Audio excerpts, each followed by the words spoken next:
On Saturday, November 2nd, starting at noon, Kevin Williams is helping sick kids by playing video games. He needs your help to raise $1,000 for the CHIO Foundation. Donate at extra-life.org/participants/347875. Lights, camera, action.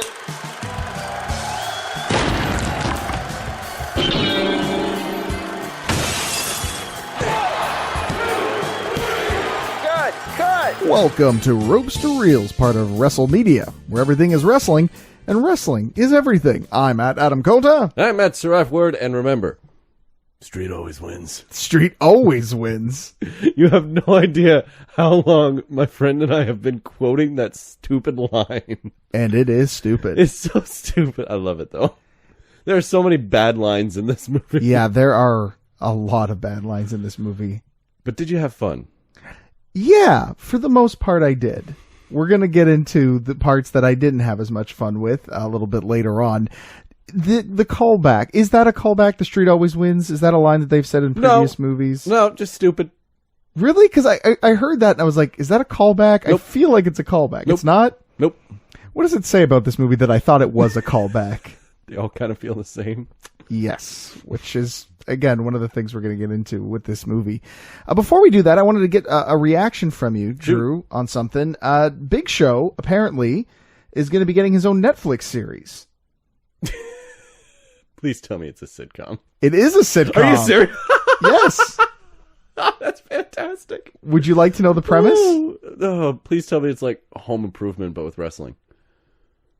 Yes, actually. Are you serious? That is the idea, is that Big Show is playing a father who is a professional wrestler trying to raise his family.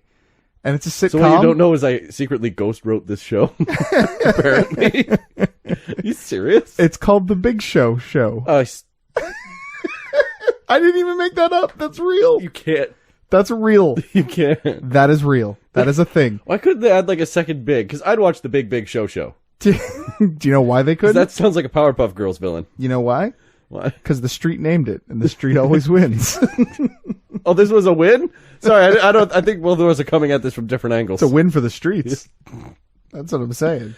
Oh, I'm so glad this isn't in syndication because Netflix is going to drop a whole season of terrible, and it's going to be great. And we will definitely be watching it as it airs. So, speaking of, just a quick heads up to all of you listeners out there. Glow's coming out soon. And oh God, that's right. Wait a minute. Why do you say it like that? Like it's a chore. No, kind of. I don't have time. Oh, you have to make time for that show. It's the best show on TV. I love it. Come on. It's not on TV. It's on stream. Well, it's on my television set. Fair play.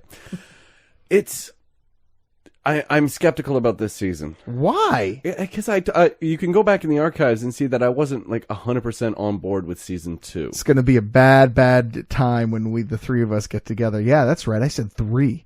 Season 3, 3 hosts. We're going to do, you, me, and Jen are all going to get together because I didn't know kind of where to tackle Glow. Because on one hand, it really belongs with us at Ropes to Reels. We've tackled the first 2 seasons. Mm-hmm. But, Women Crush Wrestling is around now. And, I feel like we owe it to them to kind of give them the show, too. So we're going to do a double episode. We're going to review the first half of the season here on Ropes to Reels, the 3 of us.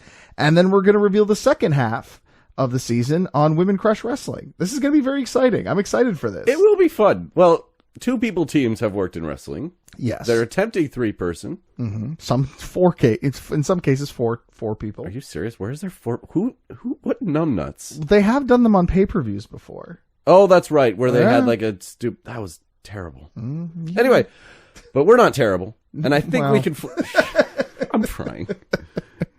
I appreciate your enthusiasm. If you want to hear a cynic, an idiot, and Jen talk about Glow, tune in for those episodes. I'm going to try to get us to do that right after we're done with our Too Fast, Too Furious month, which is coming up quick, man. I can't believe. 2 Ropes, 2 Reels. Please. 2 Ropes, 2 Reels. Excuse me. What did I say?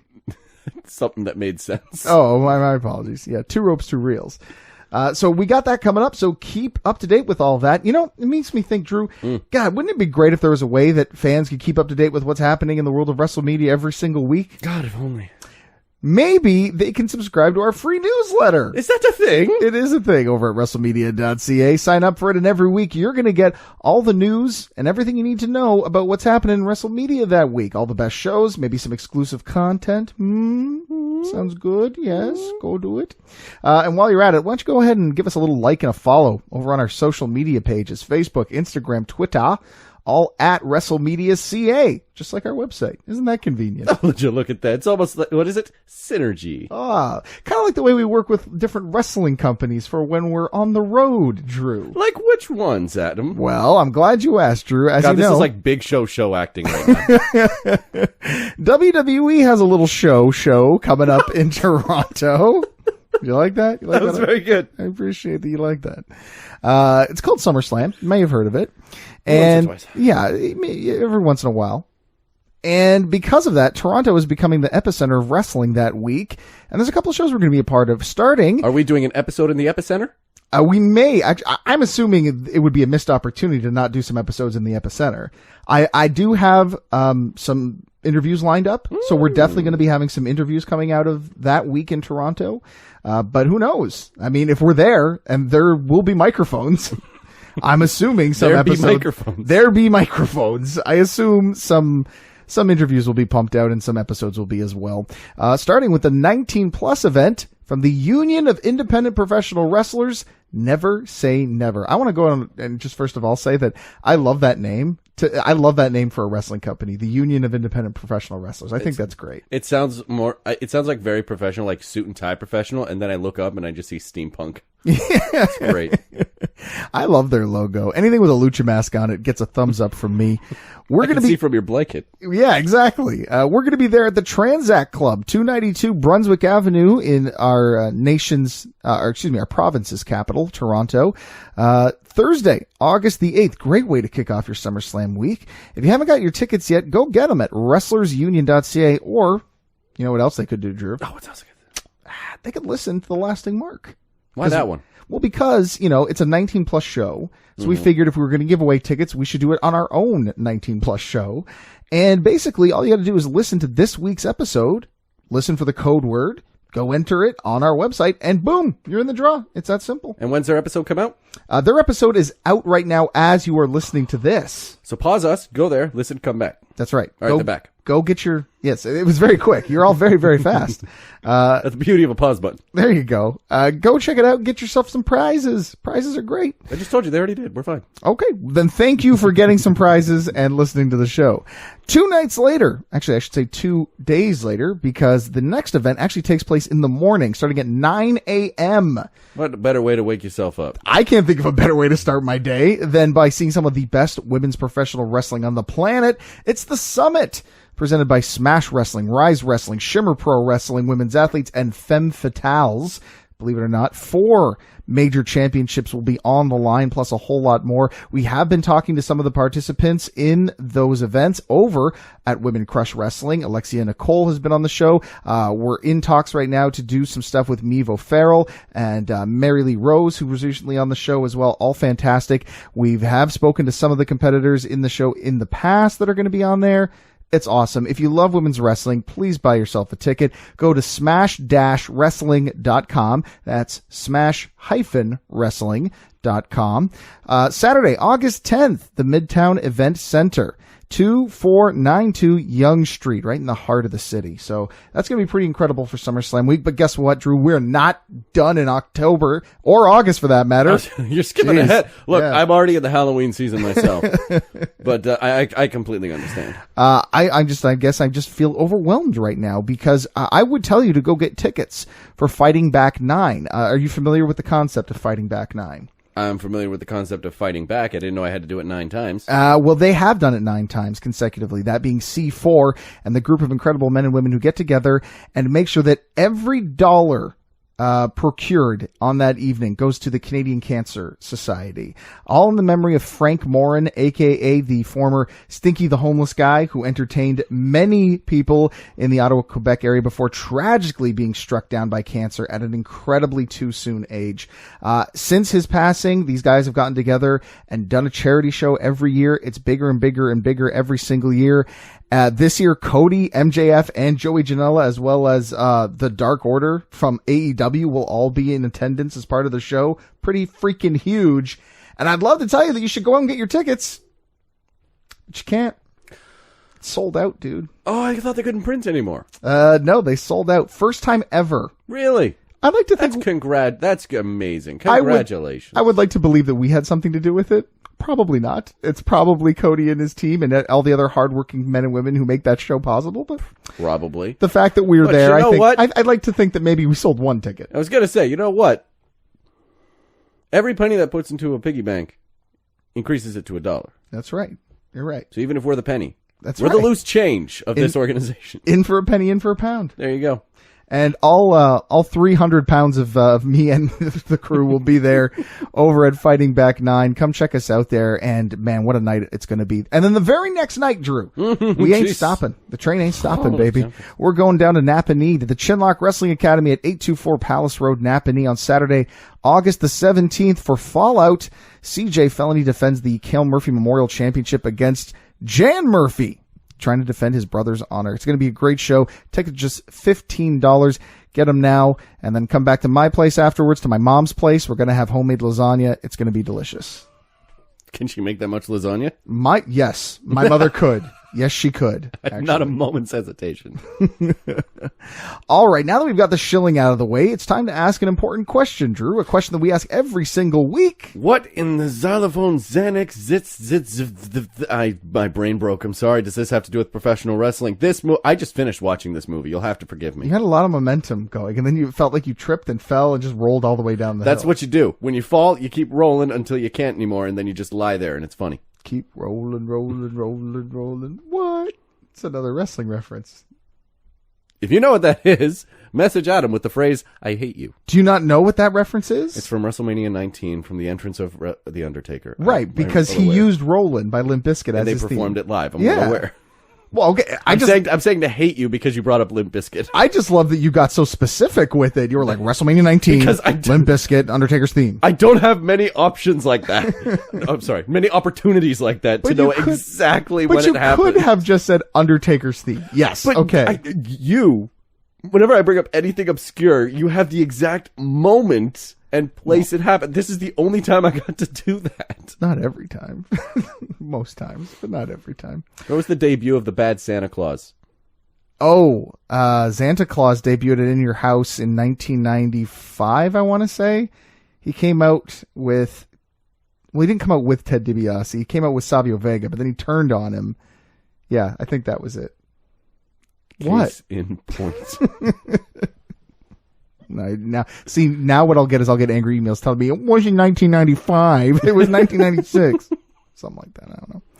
So to answer your question, Drew, there's actually two connections to pro wrestling, and I like that you're puzzled on your face. Yeah. So first we have, of course, The Rock, who is reprising his role as Hobbs, Luke Hobbs. However, there's another pro wrestler in this movie. Do you know who it is? Was it too slow, dude? No, it wasn't. Ah, dang it. Think back to Abu Dhabi. Okay. Oh, yep, Rousey. Yeah. Ronda Rousey. I forgot about that. Every Ronda Rousey movie is now an eligible not two ropes to reels, but a ropes to reels film. Oh, no. Yeah. Oh, no. Yeah, we're going to watch Entourage at one point. Yes. It's going to happen. So we did, you say this, but like as if we didn't watch The Expendables 3 last year. I didn't. Did you not watch that with me? I don't think that was me, dude. Oh, okay. Well, I watched it. I've never seen Expendables. Wait. It is an episode in our archives, is what I'm saying. Okay, fair enough. I've seen the Entourage movie. Have you? Yes. Wow. I don't want to watch Why? it again. Because it was a drinking game. My friend and I got together. It's like, we're going to put on a terrible movie. We got sober halfway through. It's that bad. All right. So... let's talk about The Rock. Let's talk about The Rock and Ronda Rousey. What did you think of their performances? Okay, Rock was very minimalistic, but did he chew up every scene he possibly could? I got to tell you, it was one of the things that bummed me out the most about this movie. You had The Rock being The Rock in 6, and he was great. And then you put him on the shelf for like 2/3 of this movie, and it bummed me out. You needed a smoking gun. Literally. Yeah. A smoking Gatling gun. that broke out of his cast by flexing. That was awesome. I don't care how cheesy that is. That was awesome. And I knew as soon as I saw the cast, I was like, he's just going to break that thing, ain't he? And then he just flexes and I was like, oh, that's terrible. It's so good. I told you, 5 is a heist movie, 6 is an action movie. This is a superhero movie. Sure feels that way. The way I thought about it, it's like every character is Iron Man and their suit is a car. Okay. All right, I'll buy that. Sure. Because they soup it up, they put all the modifications they want from themselves. Only they know how to drive it. It's just nonsense. Can I make my own analogy? Yeah. I think it's more like an episode of Power Rangers. Yeah, kind of. Yeah. Because they all have specialized vehicles. Many times they smash together to form something new. And really, the acting is on par. The choreography is a bit better, though. A little bit better, yes, for sure. And what about Rowdy Rhonda? Clearly you didn't remember her performance. I didn't, and there's a reason. I thought she was great, but she was only on screen for 5 minutes. And this showed me shades of a good wrestler. Yeah. Like her physical performance. Yeah, well, I mean, on point. She was in there to look mean, say one line, and then do a fight. Yeah. And she did well at all of them. She tried to deliver the line. Oh, come on. It's a wrestler's performance. It was one line. Oh, actually, it was a couple. Was it? Yeah, there was first one where she says, introduces the fight. Then halfway through the fight, thank you, I was getting bored. And then another way through the fight, get out of here, we have to fight. I forgot about thank you, I was getting bored. Yeah, good line, not great delivery. All right, okay. She has a wrestler's delivery and a wrestler's performance. I concede. Yeah, all right. But fighting was good. Fighting was good. Michelle Rodriguez. Always good fighting. You know, I mean, you would expect it to be with her being a former, UFC champion. Yeah, but it's all about who you're against. That's true, too. Yeah. I liked it is what I'm saying. I thought she did well. She did well. 7 out of 10 would watch again. Just the Rhonda scene. Just the Rhonda scene, yeah. Like I said, Rock I was disappointed with. And not him. He was fine in this because he was just being the Rock. But I wanted more of him. I wanted more Hobbs. Yeah, but let's face it. It was already pretty muddled at this point. Adding another person to try and work off of everybody, that's a little much. It's interesting to me because I was kind of waiting for something to happen because, refresh my memory, I know I'm jumping ahead. He ends up in jail in the next one, does he not? Yes, in the opening minutes. And it's because he's framed, right? Uh-huh. All right, so they didn't do anything with him in this one. I couldn't remember, so... Hey, this is a commercial for patreon.com/WrestleMedia.ca, where you can get early access to episodes of your favorite WrestleMedia shows, get full uncut and uncensored versions of your favorite shows, and more. Don't want to hear this commercial on your podcast anymore? Sign up at our main event tier and get these episodes ad-free. Want to hear your own commercial here instead of ours? We've got tiers for that too. Visit patreon.com/WrestleMedia.ca and join the WrestleMedia revolution today. Okay, so, and that kind of brings me to my first point about this movie. I feel like these movies are good in chunks. And but what I mean by that is, for the last 3 weeks, I've watched these 3 of these movies, and they are starting to blend together now.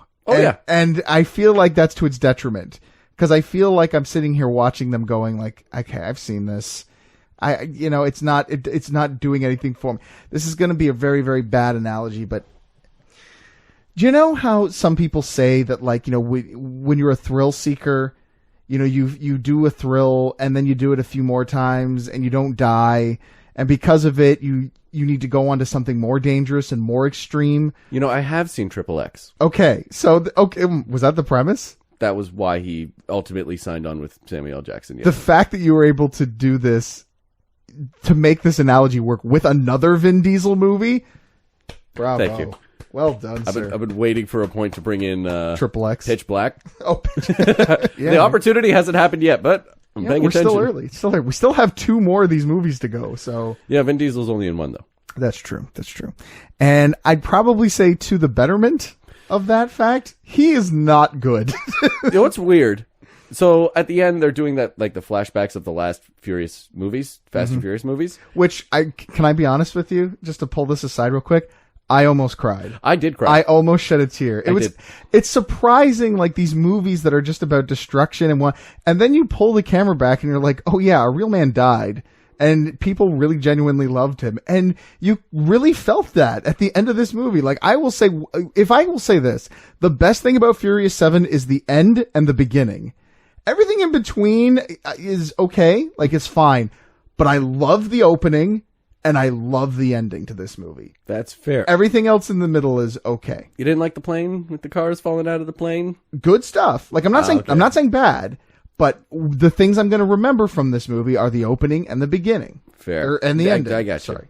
All right, we trailed off a few times. Where did we sorry. originally go from here? Well, because I was just talking about how I felt like you really felt genuine, like these people really did care about Paul Walker, and I felt the emotion coming from the end of it. I was incredibly touched by it, the tribute, and it genuinely made me emotional at the end of it. And I never thought I would feel that way about a Fast and Furious movie. It's all about how you do that video montage. Oh, that's what it was. Because when it cuts back to like the first Fast and Furious, and I see Vin Diesel smile, I'm like, whoa, who the heck is that?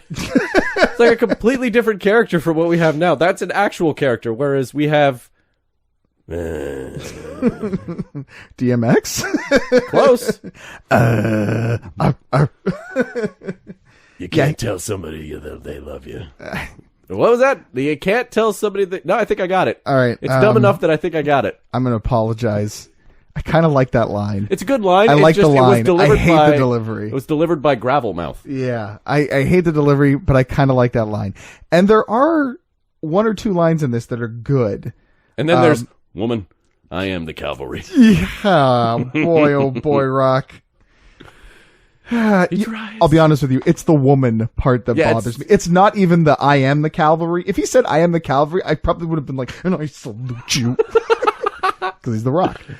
But it's the woman that's like, ugh, that's not a good look, Dwayne. Come on. Yeah, Michelle Rodriguez could probably at least give you a good fight. I don't know if she'd win. I would not say that to Michelle Rodriguez. But I would not be that dumb. No, but granted, she had other things on her mind at this point. True. But let's face it, in other situations where the helicopter's not like you getting a slap in the face. Can I ask you a question? Shoot.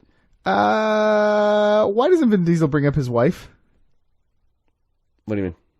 Isn't he married to that other girl from 6? No, she from left. 5? She left at the end of 6 after Letty came back. Because, she left? Yeah, because she said, "You don't love me, you love her." I must have missed that. I'm sorry. It's fair.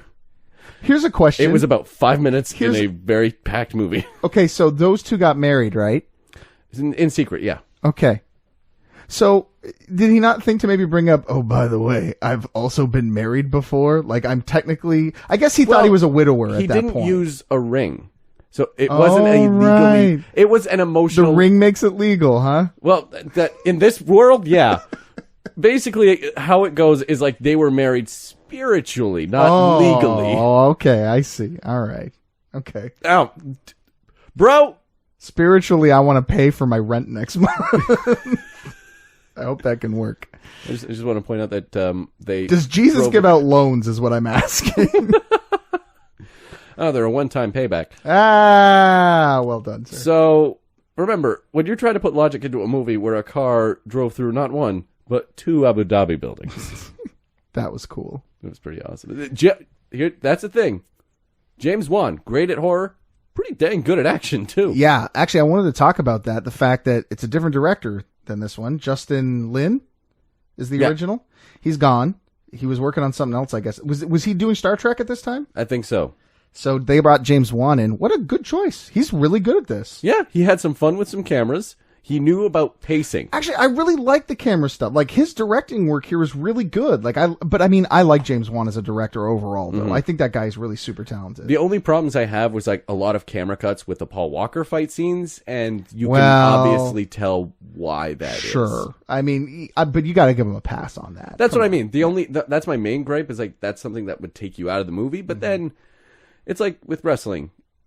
Sometimes you just got to let the kayfabe go in real life, just bleeds in. You got to accept that part. I can understand that a little bit, I guess. Where it's like Undertaker's the dead man, but he's also technically like, what, 50, 60 years old? He's not going to be able to do the things he did before. True.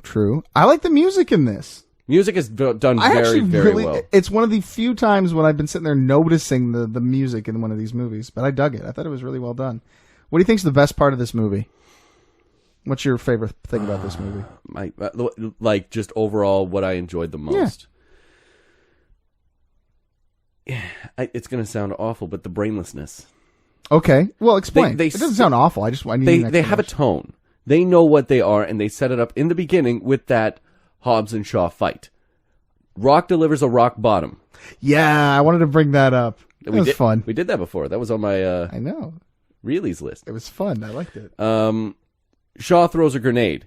The woman walks in the path of the grenade like she didn't notice, even though he's not hiding it. Yeah. Anyway, then the Rock blocks it. They get exploded out of the building, fall in a car, and he has 2 casts. Well, to be fair, he's The Rock. That's true, but that sets the tone up for the movie. Right. Turn off your brain. Yeah. This is what you're in for the next 2 hours and 15 minutes. And the thing is, they don't try to be more than that. Secret wedding, cars falling out of an airplane, God's eye. There's so much, the drones, there's so much ridiculousness in this movie that it knows exactly what it is, doesn't try to be anything else, keeps it consistent, lets you know immediately what you're in for, and just ups the ante as the movie goes on. You know, I will say that I did like the fact that this film did not act like it was taking itself seriously. Like the previous ones. Well, like I said, in a more sense. 6 they got better with it. 6 they felt like they were having a bit more fun. And by the time we get to this, it does feel like they're realizing, oh, okay, here's where we're at right now. Now we're just going completely crazy. Let's just have some fun with it. And I feel like that's a good look for it. My favorite thing about this movie is Jason Statham as Deckard. Deckard Shaw is awesome. He is a great villain. You want to know my least favorite thing about this movie? Not enough Deckard Shaw. Yeah. He is fantastic for the first act of this movie.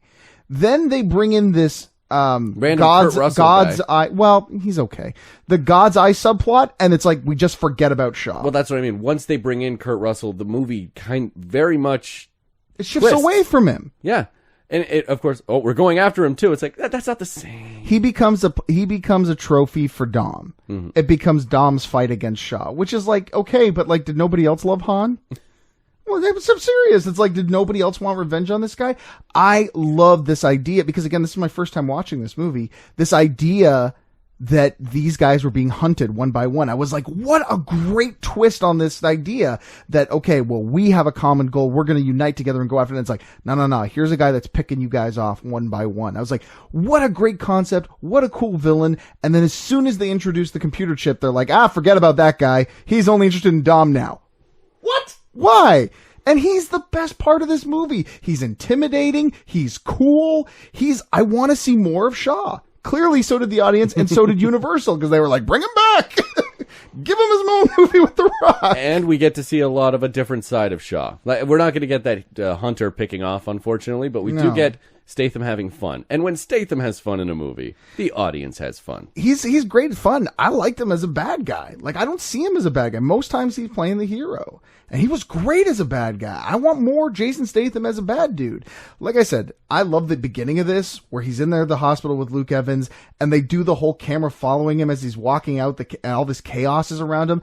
What a great opening. It immediately set the tone. I was in. And then that car drives across the screen and the words Furious 7 follows it, and I'm like, oh, and you ruined it. That's the moment where the movie begins for me, because it's like, okay, now you've ruined it. And then at the end, Hobbs carrying him away into that cell, and with it looks great. It's so ominous. And I'm like, how did we get the start with Deckard, and it's amazing, and an ending with Deckard, it's amazing, and that's why the middle is okay. Because about a third through that movie, we lose the most important part. We lose the coolest part of the movie, which is Deckard. And that's just how I feel about it. I just felt like, give me more Shaw. And I think I would have been happier with this movie. Yeah, and you're getting more Shaw. Thank God. Yes, thank God. Anything else you want to say about it real quick before we just give our quick reviews? Oh, I figured out how to not die in a car crash. How's that? Okay, first, there are 2 things. So first, you got to put your hand on the roof. Okay. If you put your hand on the roof, you'll be no fine. matter how you crash, you're going to be fine. You're going to be fine. Okay, good. Good to know. What else? Okay, if you need to either stop very fast or go faster very fast, you put your hand on the gear shift. You don't move. Go faster very fast. Okay, all right. Right? Okay. You put your hand on the gear shift. You don't move it. You just put your hand there, and then put your foot to the gas, and then somehow you're faster. So wait, hand on the roof, hand on the gear shift, pedal to the metal. So there's no you got to do one at steering a time. involved. You got to do one at a time. Oh. See, if you want, you can't go fast and crash. You got to go slow and crash. Oh, I see. Okay. So if you're crashing, you're like, oh, okay, take the hand off the gear shift, put it on the roof. You're gonna be fine. Okay. So one on at all times. It's only your right hand.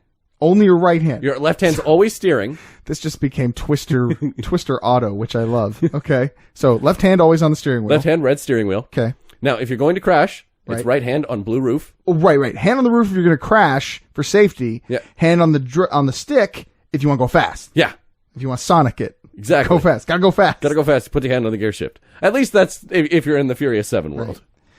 And what if you're having a showdown in a parking garage with somebody and you want to destroy this person, and you've been in a series of movies in which the action has been incredibly elaborate and more complicated each and every time. You grab 2 wrenches and you beat the hell out of them.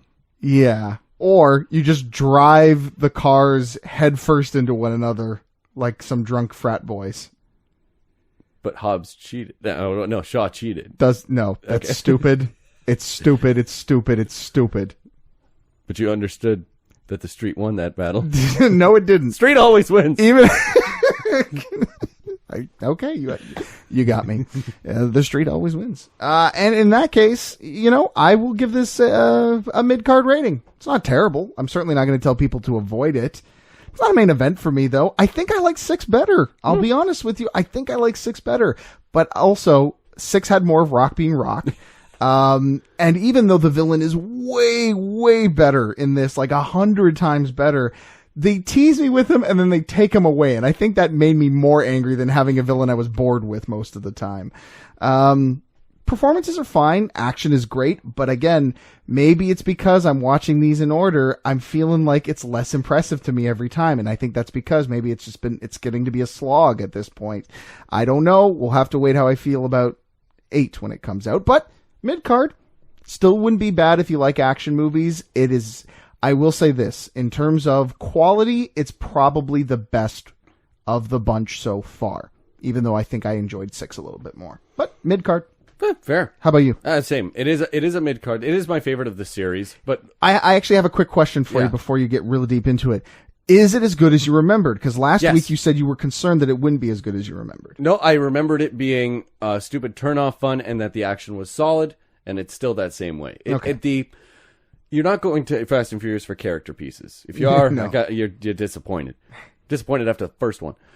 But what this movie has is the solid popcorn formula, where you're just sitting down and it ups the ante as it keeps going. The pacing doesn't get you any boring stuff. The stuff that maybe is unnecessary or could get you bored is still entertaining if you look at it through its light. Sure. So as long as you know what you're going into, you're going to thoroughly enjoy it. Plus, there are moments that bring like legitimate emotion. Like, of course, the ending with the video montage. Yeah, that surprised me. Rock ripping off his cast. Great.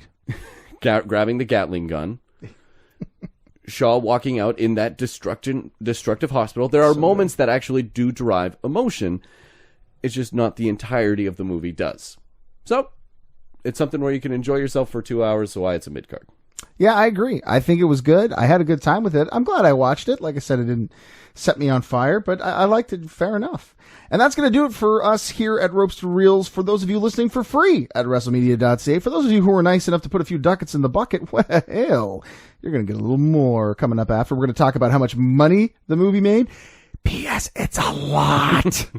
We're going to talk about some fun facts about the movie. And do you have a challenge, Drew? Oh, yeah, I got a challenge. Why don't you give the challenge now? Let's put it out to everybody. You want the free challenge? Let's give it for everybody. All right. Sure. My challenge is going to be that video package. Okay. You want to see the one character or wrestler death video package that brought you to the most tears. Oh my God, sir! You're gonna have all of our listeners crying. That's the idea. Can I tell you mine? Absolutely. Eddie Guerrero. I knew it. Here Without You is very well done. See, and that's the thing. I'm not even talking about that. Really, you're not that one? Nope. Because the first time that they aired the video live, they set it to Johnny Cash Hurt. Oh. Yeah, dude. Yeah. You can find it out there if you go deep diving hard enough, and it will hit you hard. Like, it was rough watching it back in the day. Yeah. You got one? Rowdy Roddy Piper. Yeah. Well, I'm gonna hold on tight to what you've been handed. I love that song. It fit Roddy perfectly, and I'm depressed now. It's great. How did, just like in the movie, how did we end it with me crying? This is not fair. Quality. That's how you end it, with a tear. True. And both those guys were. You can let us know which video package brought you to tears, or at least got you a little verklempt, over at info@WrestleMedia.ca, or you can check out the Contact Us page of our website. Hey, if you're kind of curious about some of that extra stuff that we're talking about, well, you can easily grab that. Just head over to patreon.com/WrestleMedia.ca and throw a few ducats in the bucket.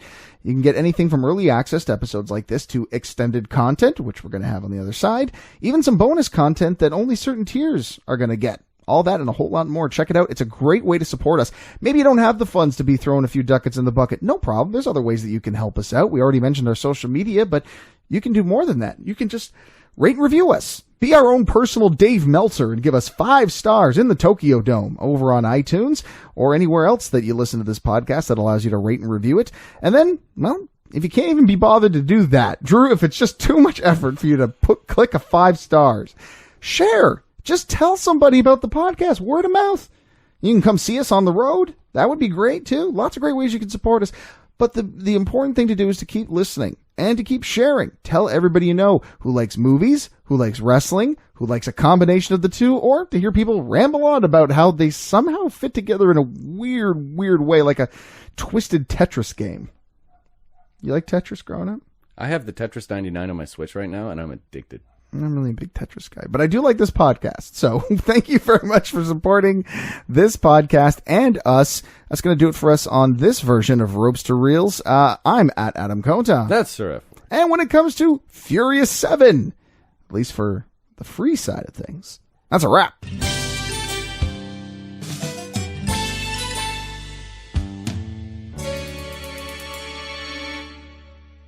This has been a presentation of WrestleMedia, where everything is wrestling and wrestling is everything.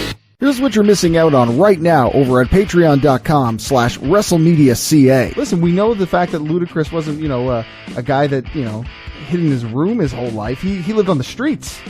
All right, so he had to learn how to fight. That wasn't a street fight. That was Kung Fu. Don't you lie to me. No, you're right. That was Kung Fu. I mean, well, maybe he grew up in the streets of China. Who knows? This movie? Possible. Not all Chinese people know Kung Fu. I apologize. Although, speaking of, can we talk about Tony Jaa and how awesome he is? Oh, are we just going to go on to Tony Jaa?